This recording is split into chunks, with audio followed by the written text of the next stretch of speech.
This is Adam Montgomery. He was born in 1992 to teenage parents. His father was only 16 years old and his mother 15 years old. But his father and his grandmother embraced the new family and stepped in to help. After Adam's father passed away unexpectedly, Grandma Helen took in Adam and his brother as her own children. She wanted to raise these children. Adam, in turn, was the lucky, loving father of Daddy's little girl, the apple of his eye, Harmony. She was born in June of 2014. In May of 2017, Adam Montgomery even updated his profile picture on Facebook with a really great picture of him and Harmony jumping on a trampoline together. The almost 3-year-old had her blonde hair tied up. She wore adorable pink glasses and a matching t-shirt that read "Love." The photo really captured the daddy-daughter moment, with Harmony's feet in the air, her arms reaching up to the sky, and her innocent, overjoyed, ear-to-ear grin. Montgomery, too, in the picture is just beaming, a proud papa. "My beautiful baby girl, I love you so much," Montgomery wrote in the post, dated May 22nd, 2017. But the love for his only baby girl would soon turn deadly. The sin? Gluttony. Defined as eating or drinking to excess beyond reason, greedy or excessive indulgence. This is the why behind the crime, the motive. I'm Ashley Willcott. I've been a TV anchor, a judge, and a trial attorney. And I would say almost all of the cases I've covered over the years intersect with one of the 7 deadly sins: pride, greed, wrath, envy, lust, gluttony, and sloth, the opposite of the 7 heavenly virtues. Temptations that, taken too far, turn deadly. This week, we break down the case of Adam and Harmony Montgomery and how the deadly sin of gluttony took his baby girl. A little later, I will be joined by Sunny Slaughter in our breakdown segment, where we go deep on the how and the why of one of the biggest cases of the 20th century that still lives on today. Let's get into it. This is the Deadly 7. From the beginning, Adam was not a good guy. In fact, 3 months before Harmony Montgomery was born, Adam was charged with murder after allegedly shooting a man in the head during a drug deal. Maybe Crystal Sorey knew he was up to no good, and maybe that is why she was not even in a relationship with him on June 7th of 2014, when their baby girl, Harmony, was born.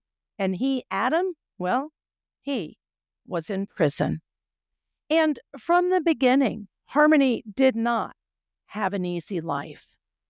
She lived with her mother, Crystal, who had her own demons with substance abuse and was unable to provide care for Harmony.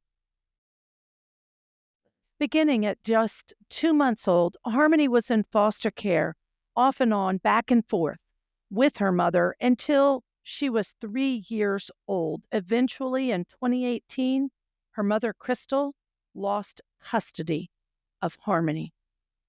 And from the beginning, Harmony had special needs. Harmony was diagnosed with HPE as a newborn. This left her blind in one eye with a life expectancy of less than 1 year, but she was tough. She was a survivor, and this little girl proved doctors wrong. Due to her disability, she received early intervention services until she was 3 years old, and then she received special education services from her local school. She was adorable. She was smiley. She was described as charming, active, and empathetic. And then Adam stepped in and stepped up, or at least one thought. Without having seen Harmony the first few years of her life because he was in prison, he not only sought, but fought for custody of his baby girl. This was not an easy feat. There's an investigation, background checks, home visits, collateral context, steps that should be taken by a child welfare agency when they have custody of a child and are seeking to return a child or place that child with family. Add to that, Harmony was living with a very loving family that wanted to adopt her. But the parties, the mother, the child, the father, all agreed that of course Harmony should live with her own father. At the custody hearing, the judge determined the father, Adam, to be appropriate as a fit parent, and that judge awarded him full custody of Harmony. One might ask, should Adam have gotten custody of Harmony given his extensive criminal history? A history of violence, including threatening a teenager with a knife, a history of shooting a person in the face during a robbery, and a history of inconsistent contact and supervised visits with his daughter before she was placed with him? All moot points, given Harmony was now driving off into the proverbial sunset with her dad, his wife, who was her stepmom, Kayla, and their 2 younger sons. She now had family. She had 2 stepbrothers. Fast forward to November of 2021. Harmony's mother, Crystal Sorey, reported Harmony missing, saying she hadn't seen her daughter since a FaceTime call in the spring of 2019. Manchester police began a fervent search for Harmony, which captured the attention of the nation. They immediately set up a tip line and offered a $10,000 reward. Word got out. Volunteer searchers cited a desire to have that sweet little girl return to her mother. Some said they wanted her found because she deserved a proper burial. To this day, the body of that sweet, beautiful little Harmony has not been found. But the devil was found. In 2022, Adam Montgomery was first arrested for the assault of Harmony, stemming from an episode in 2019 when Montgomery struck Harmony with such force that he altered the profile of her face. Police continued the investigation, and based on recently confirmed biological evidence, they charged Adam Montgomery with murder, alleging that her own father attacked her several times on December 7th after she had a bathroom accident, and he attacked her with such force that he killed her. During the course of the criminal trial against Adam, Kayla testified against him, Kayla being the stepmother, his wife. She had made a sweetheart of a deal with the prosecution for her testimony against Adam. As a result of that deal, she actually got out of jail shortly after Adam Montgomery went to trial for the murder of Harmony. Adam and Kayla were avid drug users while they were caring for Harmony and their 2 young sons. Kayla told police that the family was evicted from their Manchester home the day before Thanksgiving in 2019. As a result, she said, they were forced to live in a car. At one point, they were living in a car that was provided by their drug dealer. On December 7th of 2019, Adam was frustrated with his daughter because Harmony was not telling them when she needed to use the bathroom. So she was having accidents in the car they were living in. What did Adam do? He struck Harmony in the head with a closed fist after each accident. This happened 3 separate times that day while Adam was driving the car. Harmony, she was in the rear seat on the passenger side. Kayla stated that after the final blow, Adam said words to the effect of that he felt something or heard something when he hit Harmony and, quote unquote, I think I really hurt her this time. I think I did something. Harmony began making a moaning type noise that went on for roughly 5 minutes and then stopped. At no time did anyone stop or get Harmony medical attention as a result of the assault. They left her in her car seat and they never checked on her. Testimony included that they were getting and doing drugs throughout this time period, leaving all 3 children alone in the car at times, all 3 young children. Later that day, after Adam hit Harmony multiple times in the head with a closed fist, the family's car broke down. It was then that Adam and Kayla realized Harmony was dead. Adam went to the trunk of the car, found a duffel bag, and stuffed Harmony's body into that bag. He then drug her poor, lifeless body around with him in that bag. He hid her in a cooler in the living room of a relative.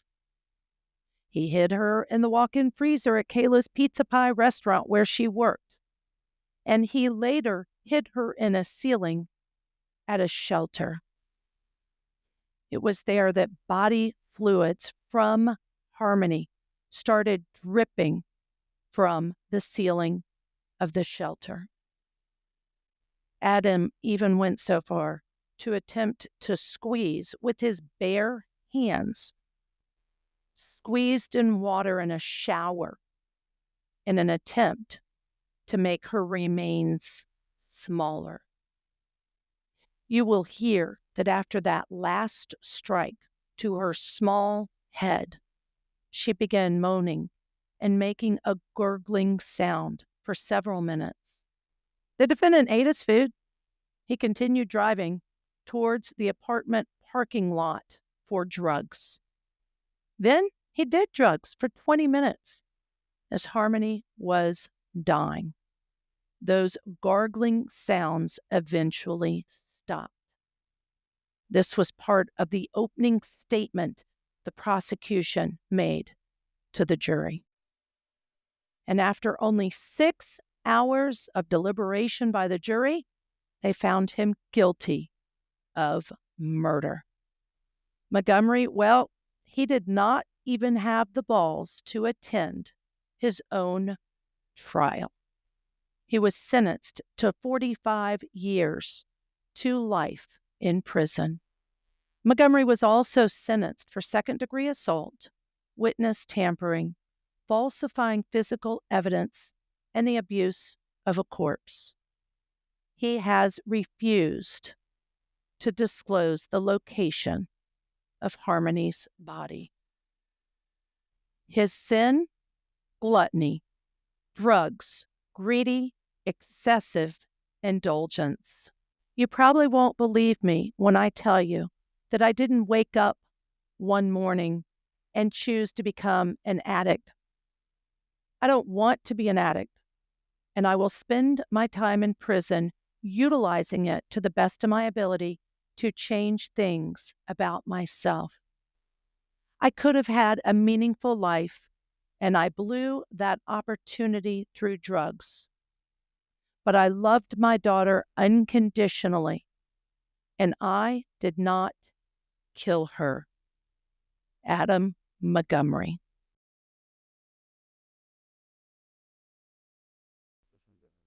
Here's the thing.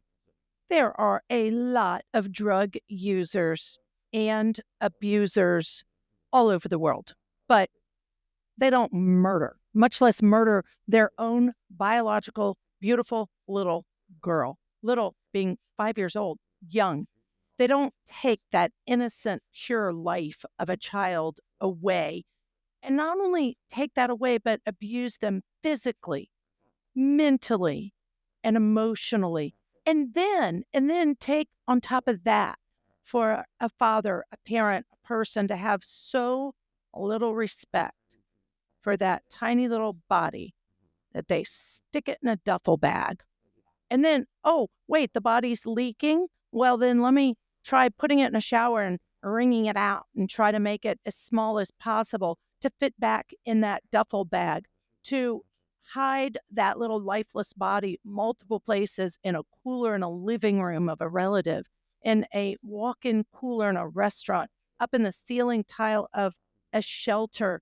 There's no excuse. There's absolutely no excuse. Gluttony, in this case, the excessive overindulgence of drugs, killed this little girl. But it doesn't give the right to anyone, a father, anyone else, to commit such a heinous crime and murder of a child.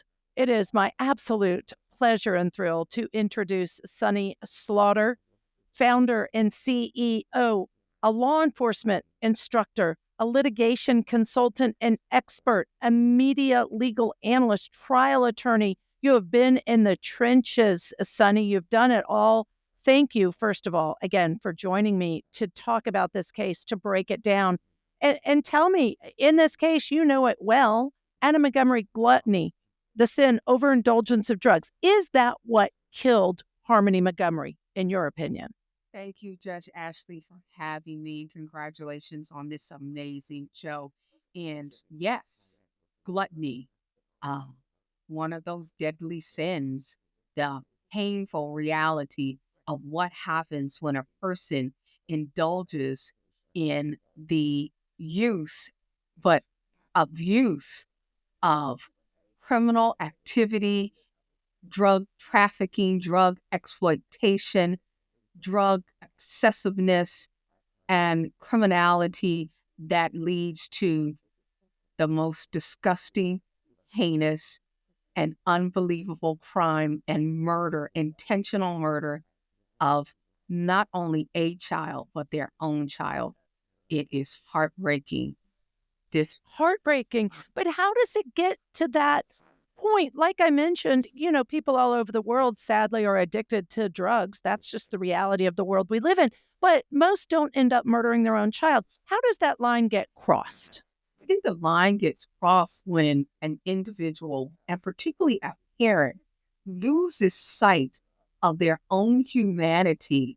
And when they lose sight of their own humanity, they lose sight of the humanity around them and their obligation and responsibility to those closest to them. And that is our innocent, vulnerable child. And that's what happened in this particular case. They just lose all capability, because you can have alcohol and not become an alcoholic. You can use drugs and not become a drug addict.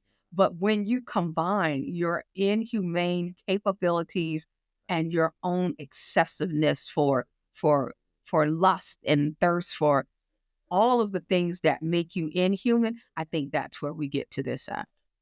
And what a great point you make, because, yeah, I'll admit I sin. I'll admit that every one of us has within us, I believe, all of the 7 deadly sins. All of us can be excessive. Gluttony, whether we eat too much on a given night or whether we in general are workaholics, whatever it is, I do think it's within all of us. but then something taps to make it excessive and become an issue, Sonny.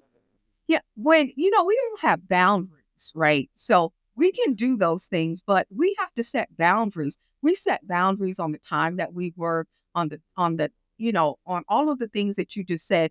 You have, you are capable of setting boundaries and understanding when you cross those boundaries, then you move into a darkness that takes over not only your mind, but your body and your spirit, and you lose all of yourself. And that's where the excessiveness, the gluttony, the anger and the pain then overtake you. The darkness. I like that description because that truly is what this is in this case. And this poor little girl, again, didn't really stand a chance. Her mother had substance abuse issues. So she was in and out of foster care. She finally thinks, ooh, everybody thinks going to dad, this is great. He's out of prison. He has been rehabilitated. He can have custody. What did you think, Sonny, when you first heard about this case and all the things that happened? And I'm sure you recall the public, just people who'd never met Harmony, didn't know her, searching. Her body's still never been found.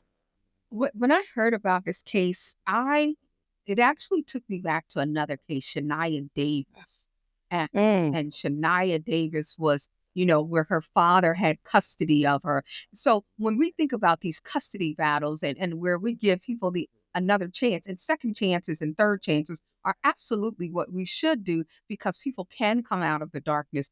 But in this particular case with this little child, same age, 5 years old, Harmony Montgomery, Shania Davis, where a parent, this is not anybody else, but a parent exposed them to such vile and vicious and vulnerability, and that led to their demise. And when you hear the public and they're not aware that this is not a first time thing to happen to children this age, that this happens more than we would like to discuss, but you talking about this again in a more deeper and a more intentional way really shows the things that we need to be as a people and in public mindful of when we think about our children, when we think about our future. It's painful. And sadly, Harmony has never been found. Yeah, it's unbelievable. Yeah. I believe she will be, right? Like, I think, and I'm sorry I interrupted you. I know we could talk all day long about these things because I want to tap into that part of your expertise that I value so much, and that's law enforcement. So as law enforcement, I know as an outsider and working cold cases and child welfare is my passion, it's hard to hear about, but thank you. Yes, we're shining a light on the reality of it. But, does law enforcement believe like I do, which is eventually bodies are found? It may be in 50 years. It may be in 40 years. I have to believe that at the end of the day, eventually that happens. What I can say is law enforcement and those that investigate these type of cases, I'll say it leaves a residue on your spirit. And when it leaves a residue on your spirit, we talk about cold cases, but cold cases are not closed cases. Good point. And there might be cold to the public, but they are warm in the hearts and the spirit of those who are determined to always continue to look for the unseen, the unheard, and the very silence. So law enforcement will never, ever stop looking. It goes from one person to the next, from one decade to the next, from one department to the next, but they will keep this case alive because it is a case of the spirit for law enforcement. And Sonny, is that true? Even though we have a conviction of her father for doing this, he's in jail. That's part of the justice system. Will they keep looking for her body? Absolutely. They will absolutely keep looking for her body. This is closed. This is not over. They will continue to look for her body. They will go back and forth to try to connect with him, ask questions of him and others to determine whether there was something that they may have missed, whether he wants to actually say where she is, whether he will one day get the conscience that is necessary to say, okay, let me tell you where I put her. And it infuriates me that he hasn't. Now, I don't know this to be true, but typically, as we both know in our system, the prosecutors will offer some kind of deal to get information. And so, for instance, stepmom Kayla made a deal and got out of jail pretty quickly for testifying against Adam. So I would assume there was probably some kind of discussion about, hey, tell us where her body is. And if we find her body there, remains there, then we can negotiate a little bit. If that happened, it didn't work. He still won't. And again, what makes someone who, again, looking at that deadly sin of gluttony, that overindulgence, why will they then push back and say, and in addition to that, I'm not even going to tell you, not even going to let anybody know to bury her where she is? Selfishness, their own self-absorbedness, their own thinking that they don't care. I never got the sense from him during the trial, or during the interactions of what we heard, that he was even human when it came to what he could have been thinking. So, and Judge Ashley, you've been on the bench and you've been doing this, and you already know deals are necessary. I know the public kind of gets, upset about them, but we must do what is necessary as a people, and as the judges and as the prosecutors, as the law enforcement. We need to close things. We need to get closure, some sort of closure. So those are necessary. And why won't he talk? Is because he doesn't feel at this time that he has to, but he may say something to someone and that may come out, but they'll be waiting.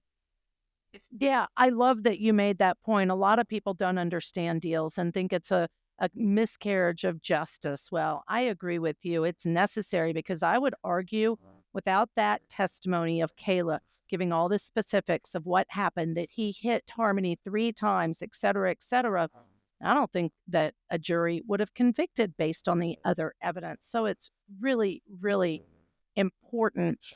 Let's talk about trial skills and strategy and motive.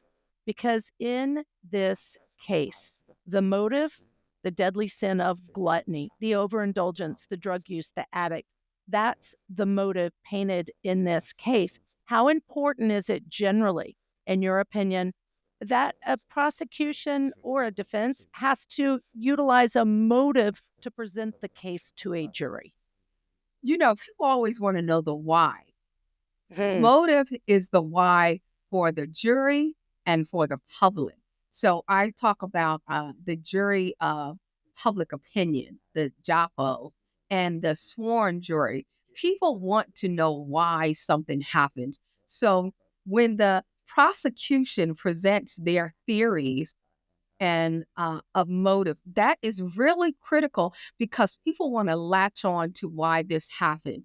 And when the defense produces their motive of why this couldn't have happened that way, people want to understand and then connect the dots to determine, what are we actually seeing, so they can render a decision, which then becomes guilt, innocent, or whatever we are searching for. So motive is really important. And then this particular case, you hit it. Gluttony. That is a lot of motive. Excessiveness. And I think with this particular segment, it will cause people to look within themselves, because you said we all sin, and yes, we do. But are we all excessive in some of the things that we need to pull back from? What a great point. And, unfortunately, now you've planted the seed. I'm going to get off this and say, okay, let me look at myself and see, because it's important for all of us to think about. And, in this case, it even goes a step further, because were there enablers or not? All right, there was testimony from the drug dealer who did give a car to Adam, Kayla, and the 3 children. And yes, he was doing the right thing, because otherwise they would have been on the street. On the other hand, it's the drug dealer, where they're getting the drugs and they're indulging all the time. And so, that's the other part of this, is to learn of all the other people that saw red flags, that knew what was happening, that knew there were 3 young kids living in a car left alone for them to go do their drugs. What do you say about that piece? I think it's like a peekaboo kind of thing, I'll call it, where, I see it, but I don't see it. And I'm at it, and I'm not 100% sure. or I'm doing my part, which I think is good, but then I'm also a contributor. So the enablers, I think we all at some point in our lives, because, and I'm thinking about myself, have enabled those to do things that they should not do and that we should pull back. So we really need to think about our own actions and our own behaviors when we allow people to not to go into areas of their lives that create more darkness. We have got to be the light for others. We've got to be the light, the voice, the opportunity to open up and be, introspective about how we are contributors to society, darkness and evil. Yeah, especially kids. They're so vulnerable. It's my passion, it's my heart. And I know that you have that same empathy and compassion. And the mother reported Harmony missing, thankfully. But again, there were so many people along the way. I just kind of want to do this as a PA to say, see something, say something.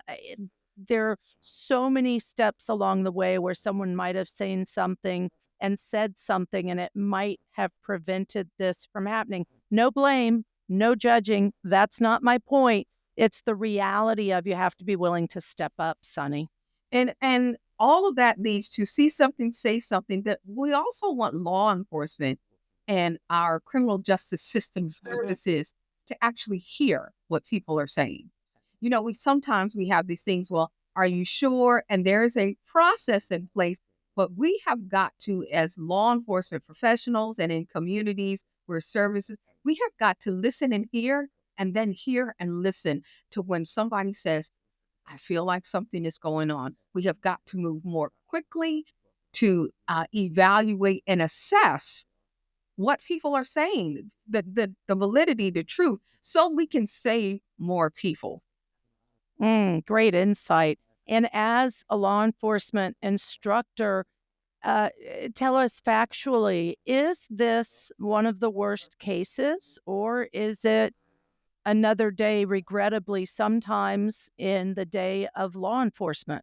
It's one of the worst cases, but every case involving children and a case like this, they are horrific. It is like walking into and you would know this from your work, when you walk into a room and the first time you smell death, it gets in your nostrils, and it takes a long time, even when you leave, to get that smell out of it might be out of your direct purview, but it then becomes embedded in you. And we have to do a better job of our senses in our service to others and how we take things along and move things along quickly. But this is a case that law enforcement, the child cases never go away. Cases are hard, but the ones involving children, because people look at themselves, whether they have children by birth, situation, or circumstance.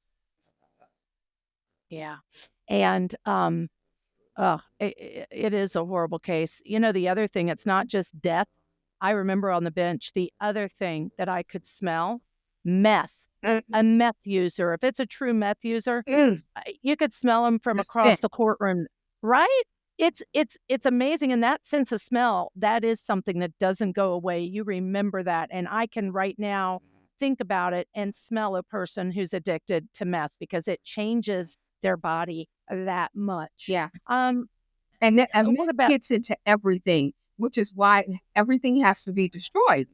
You really on that. So it gets into the walls, and when children are exposed to that, that is why they can't have that's why they clear houses. And as you know, I took the drug task force supervisor training with Homeland Security. You have to destroy everything because it changes what you just said, body chemistry. It's a scary drug, and it's made of dangerous chemicals. I mean, another PA, don't do meth, but to your point, destroying houses, I agree, and I'm familiar with, if there's a meth lab in a house, you might as well just raise that house because there's no saving it from all of the chemicals and things. What did you think of this fact? Because a lot of viewers and listeners don't understand why Adam Montgomery was not in court. All this circumstantial evidence is being presented. Kayla's testifying against him. No, Adam Montgomery. And I think it's a chicken shit way for him to be, but he got to make the choice. Tell us about that. So, even the most heinous of our criminals, and we keep seeing more and more, there is a balance between our emotions, the evidence, and the Constitution and law. He had the constitutional right not to be present. He was a coward. He might have been a low-life piece of scum, bastard, everything that you can think of. But he also did not want to face the truth, did not want to face the people. And that coward took the option and did not show up. So he didn't show up in Harmony's life. He didn't even show up in her death, but he will pay the price. And it's hard sometimes for the public to understand that you're still innocent until proven guilty, and you still have rights, and we still have to balance your rights against what we know and come to know as the truth. It's painful, but it is a process, and we do have to respect the process of our system. Yeah, and the constitutional rights have to be protected because they affect every one of us. And people say, well, I would never do that. No, you wouldn't do that. But what about if you get pulled over for speeding? Right. The same constitutional rights, even though the magnitude of the crime is very different. So it is so important that we protect the rights. But it leads me to my next question. How, as an attorney, can you defend a person like this? I was so concerned about his defense that his attorneys were not, they did it. Active. Yeah, but it was like, how do you represent, and I work defense cases, so how do you represent someone who is completely absent, who you are trying to come up with the proper strategy? And they kept putting everything on the record, which is a part of what you have to do because everyone deserves a zealous defense. But he was so absent, and they were literally having to come up with what was necessary to defend. Now, that is the biggest. I have never seen that in my entire life. Okay. I'm 56 years old. I've seen a lot, and I've never seen, but they did it. But it's so off-putting, I would say. Yeah, it is off-putting. And I could never be a criminal defense attorney. I will tell anybody I don't have the heart for that. And I commend those who do because it's a necessary service. Having said that, it goes back to the defense attorney often is simply trying to poke holes and make sure. We know the state has the burden of proof. The state is the one who has to prove the case beyond a reasonable doubt. And so sometimes all a defense attorney can do, they may not have a specific defense. So instead they have to say, let me poke holes and see if there's any part of the investigation that was faulty, that wasn't done well, any way to discredit Kayla Montgomery as the stepmother so that the jury doesn't believe her. Those are the standard things defense has to do. But again, you see the root of all evil in defending these people. And I know a lot of people say, how can anyone be able to try to save the life of someone who's done something horrible? And I think at the base of it is, it's almost the opposite of the deadly sin. It's almost heavenly virtues, right? That some of these attorneys have heavenly virtues that enable them to say, I am here to protect our constitutional right. That's it. I'm not here to focus on the evil, bad things that this person did. That is exactly right. We have an ethical duty to protect and serve, even when we don't like the person that we are protecting and serving. And when I get hired as a litigation consultant on cases, and some of the most heinous cases involving children, child predator cases, the very first thing that I'm saying to the attorney is, okay, so your client is guilty, right? So the client. No, don't say that. They're not. Just kidding. So, I'm saying that as the outsider. Okay, so the client is guilty. So what you want me to do is give you some leeway from what we know is true to do what you just said, poke holes in the case that the prosecution is doing. This is divine, purposeful, because everyone, even those who have committed the most heinous crimes, have the constitutional right to a zealous defense, to ensure that the constitutional burdens have been met and that their lives, even though when we think opposite, still have value, because there are some cases where we absolutely believe that the person is guilty. Yeah. Years later, they come around and something else triggers something that says they're not. So I keep focused on that. And these heinous cases, I always say, I'm here for a purpose, even though I might not like the person. And I don't like the people. I'm just doing the job that I've been hired to do and the job that is necessary for all of us to ensure that we sleep well at night. That's right. And wrongful convictions is a whole nother podcast series because regrettably that happens. This is not one of them. No. Miss Adam Montgomery, I do not believe is a wrongful conviction at all. I want to share with you, this is from Proverbs in the Bible, actually, and it really uses some vivid language that I like to warn against gluttony. And here's what it says: put a knife to your throat if you are given to gluttony. Didn't Adam do just that?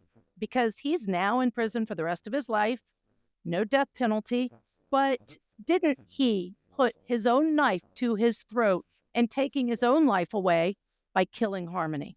He did, but he did it a long time ago before he actually committed the murder. When he decided to use drugs and then become excessive and then let the gluttony and the darkness take over him, when he forgot that he was a parent, that she was a person, that she was his child, that she was vulnerable, that she was innocent, he put the knife to his throat.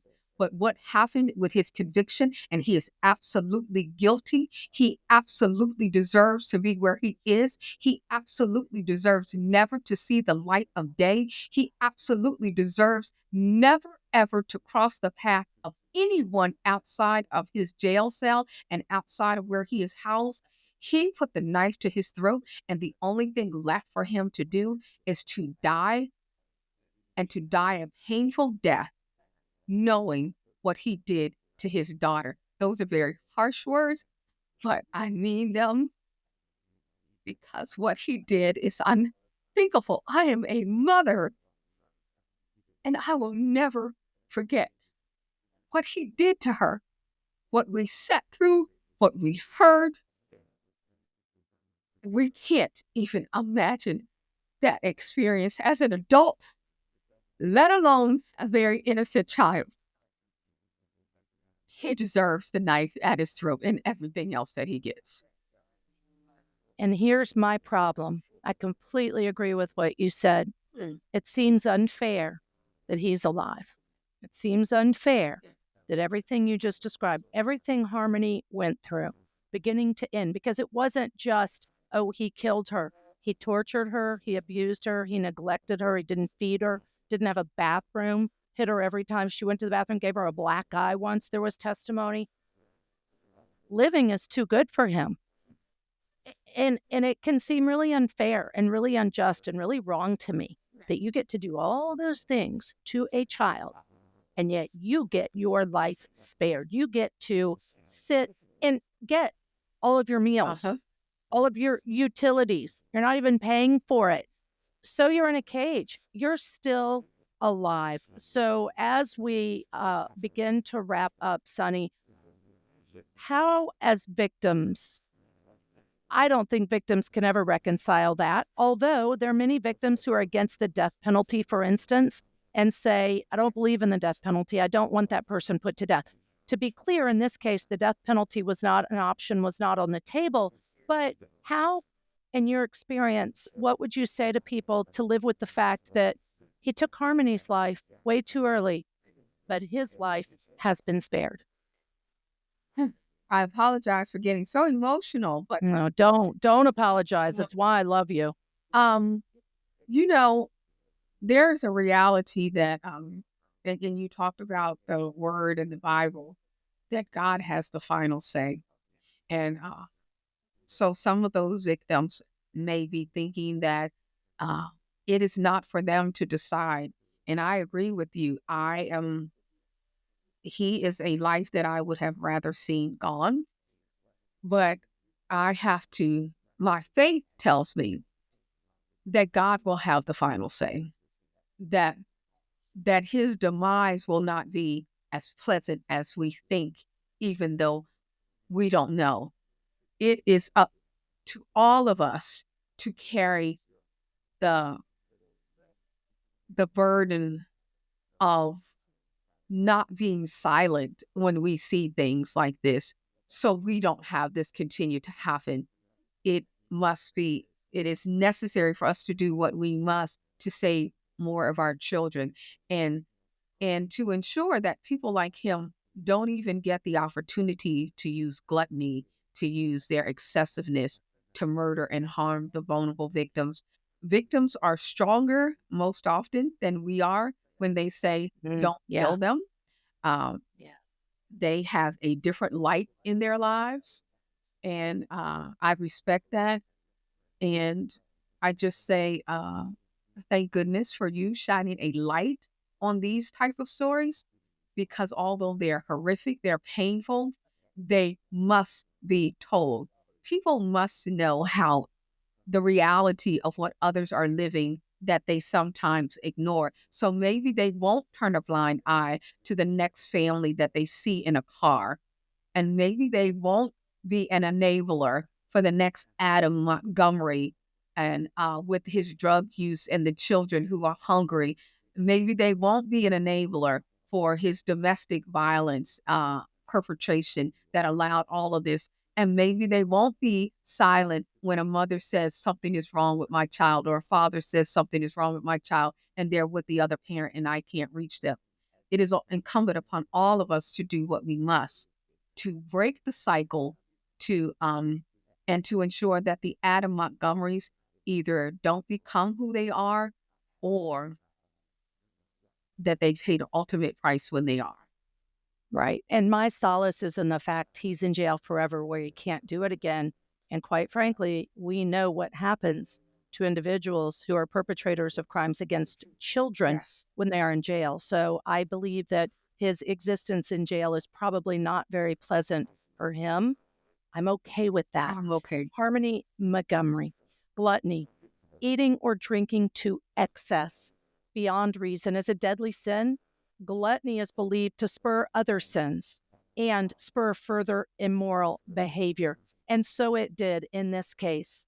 The abuse and atrocious murder of young 5-year-old Harmony Montgomery by her own father. I can't thank you enough, Sunny Slaughter, for all your expertise and joining me here today. Thank you for having me. It is an honor. Thank you for covering this case. And thank you for all that you have done and continue to do for our most vulnerable, for your voice, your light, and the opportunity to be with you. I'm humbled and grateful. Thank you.